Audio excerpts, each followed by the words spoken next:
नमस्कार विद्यार्थी मित्रांनो, आज आपण वर्ग 4 व 7वी बुद्धिमत्ता या विषयातील चुकीचे पद ओळखा हा घटक आपण घेणार आहोत. चला तर मग विद्यार्थी मित्रांनो, आपल्या इथे पहिला प्रश्न दिलेला आहे 10, 11, 22, 23, 44, 47, 94.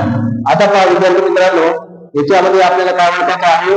चुकीचे पद हा घटक ओळखायचा आहे. आता पहा, जसं आपण गटातील वेगळी संख्या ओळखा किंवा वेगळे अक्षर ओळखा, विशेष संबंध किंवा क्रमाने येणारी संख्या, याला जे काही आपण लॉजिक लावले, कोणत्या दिलेल्या संख्येचा फरक पाहायचा किंवा दिलेल्या संख्येचा वर्ग घन किंवा मायनस ती संख्या किंवा प्लस ती संख्या, दिलेल्या संख्येचा गट पाहायचा, मूळ संख्या, समसंख्या, विषम संख्या, किंवा मग काय करायचं, दिलेल्या संख्येची बेरीज, वजाबाकी, गुणाकार, भागाकार हे जर आपण लॉजिक चेक केलं तर या लॉजिकच्या बाहेर कुठली लॉजिक नाही. मग आता काय विद्यार्थी मित्रांनो, इथे एक सिंपल ट्रिक आपण यूज करणार आहोत.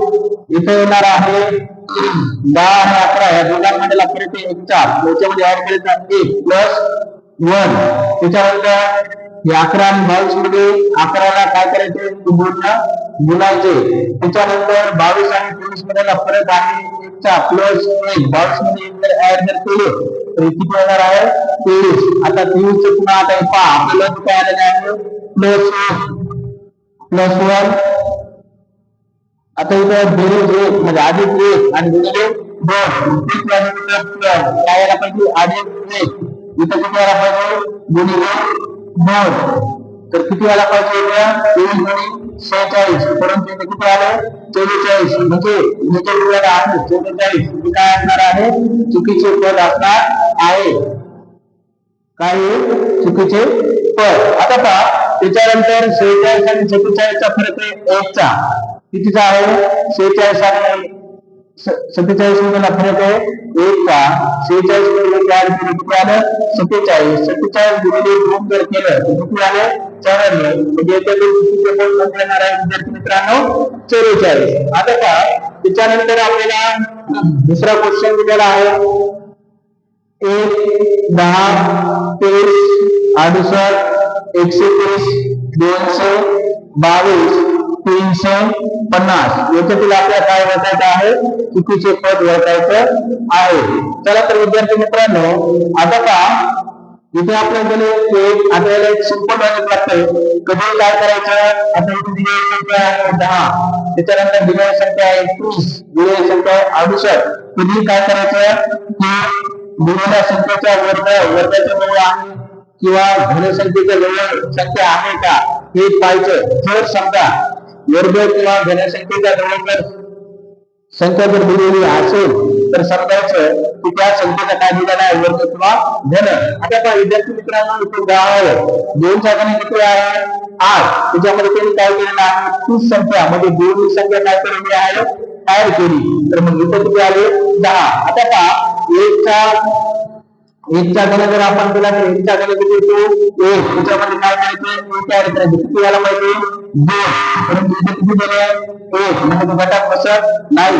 परंतु आपण समोर पण काय, आपलं जर सगळ्याला सारखं जर आलं तर समजायचं की घटामध्ये न बसणारी किंवा चुकीचं पद कोणतं असणार आहे, 1. आता पहा, 2चा घन घेतला, 2चा घन किती मित्रांनो, 8 प्लस 30 संख्या ऍड केली, 2 किती आलं, 10.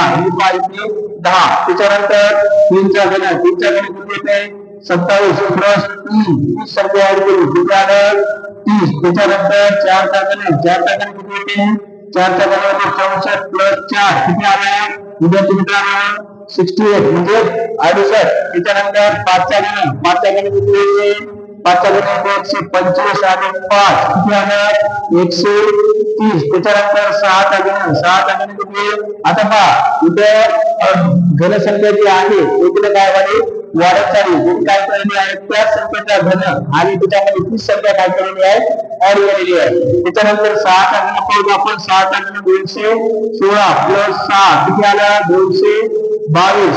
त्याच्यानंतर 7चा घन किती येते, 343 अधिक 7 किती आलं, 250. म्हणजे दिलेल्या उदाहरणामध्ये दिलेल्या उदाहरणामध्ये एक ही संख्या म्हणजे काय आहे चुकीचे पद आहे कारण एकच्या गुणात एक आणि तीन संख्या ऍड केली तर तिथे किती पाहिजे होतं दोन पण दिले आपल्याला एक म्हणजे ऑप्शन क्रमांक दोन हे आपलं काय येणार आहे बरोबर ऑप्शन असणार आहे आता विद्यार्थी मित्रांनो त्याच्यानंतर आपल्याला इथे दिलेला आहे क्वेश्चन नंबर 3 हा क्वेश्चन नंबर 3 मध्ये पहा इथे दिले 15 21 30 32 39 आणि 51 आता पहा आपल्याला काय करायचं चुकीचं पद ओळखायचं विद्यार्थी मित्रांनो याच्यामध्ये खूप सिंपल लॉजिक आहे आपल्याला काय करायचं 15 21 26 27 24 30 32 49 आणि 51 याच्यामध्ये आपण जर वर्गसंख्या पाहिली तर वर्गसंख्या नाही किंवा घनसंख्या जर पाहिली तर घनसंख्या नाही किंवा तिच्या जवळपासची पण संख्या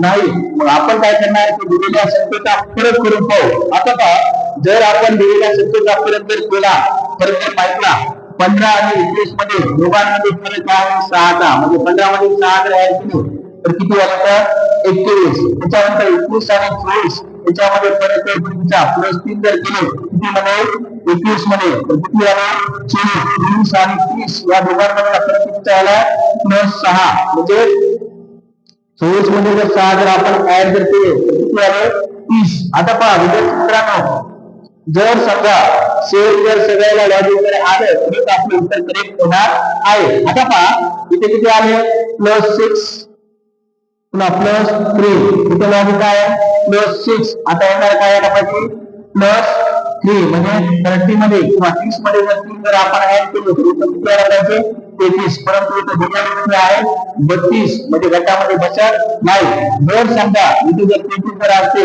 33 ही संख्या जर असते तर 33 मध्ये 6 जर ऍड केले तर किती आले 39 म्हणजे गटामध्ये म्हणजे चुकीचं पद कोणतं आहे की 32 हे चुकीचे पद आहे ऑप्शन नंबर 4 हे आपलं काय येणार आहे करेक्ट आन्सर येणार आहे आता पहा विद्यार्थी मित्रांनो त्याच्यानंतर आपण प्रश्न क्रमांक आपल्याला उदाहरण एक्झाम्पल दिलेला आहे चौथं तर कोणतं दिलेलं आहे पहा 8 17 35 73 143 287 हे काय दिलेलं आहे आपल्याला उदाहरण दिलेलं आहे आता पहा विद्यार्थी मित्रांनो आपण जर रोज बुद्धिमत्तेचे मी जे काही व्हिडिओ युट्यूबला टाकलेले आहे ते जर रोजचे रोज जर पाहिले तर तुम्हाला निश्चितच स्कॉलरशिपला फायदा होणार आहे त्यामुळे माझे जे काही व्हिडिओ आहे त्यांना लाईक शेअर आणि सबस्क्राईब करा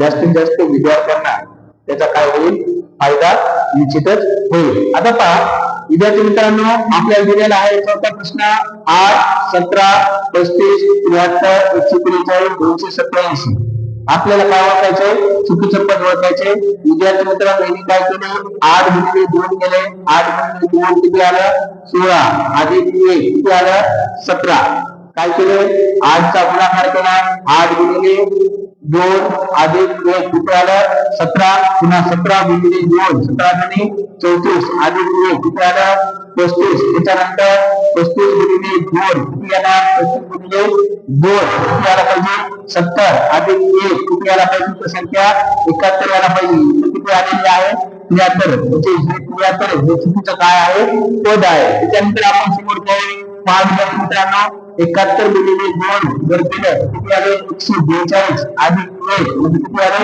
143 म्हणजे चुकीचं पद कोणते आलेलं आहे 73 हे चुकीचं पद आलेलं आहे ऑप्शन क्रमांक 1 हे आपलं काय असणार आहे करेक्ट उत्तर असणार आहे आता पहा विद्यार्थी मित्रांनो त्याच्यानंतर आपल्याला पाचवा क्वेश्चन दिलेला आहे कोणता 360 त्याच्यानंतर 410 614 820 1128 आणि 1640 आता पहा विद्यार्थी मित्रांनो अशा जर संख्या जर आपल्याला दिलेल्या असतील तर आपण घाबरून जाता त्याच्या सिंपल पद्धतीने पहा काय केलेलं आहे 3 आणि 7 म्हणजे 3/7 दिले इथे किती दिलेले आहे 4/10 म्हणजे आपल्या असं लक्षात आलं पाहिजे 3 आणि 7 या संख्येत त्याने काय केलेली आहे वजाबाकी केली तेव्हा संख्या वरची कोणती आलेली आहे 4 पहा मग आपण विद्यार्थी मित्रांनो 7 मायनस 3 करू किती आलं 4, पुन्हा 7 प्लस 3 करू किती आलं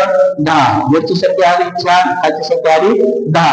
मग आता सेम लॉजिक आपण तसंच लावत जाऊ. आता पहा 10 10 मायनस 4 केलं आणि किती 6, आणि 10 प्लस 4 केलं आणि किती 14 आलं.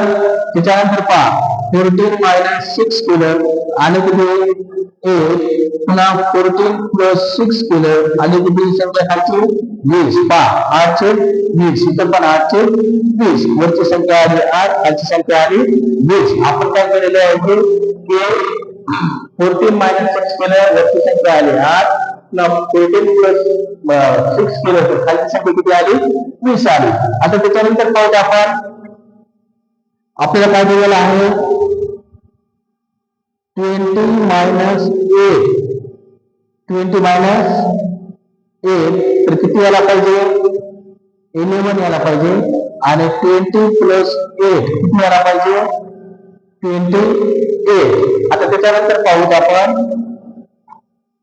28 मायनस 11 किती यायला पाहिजे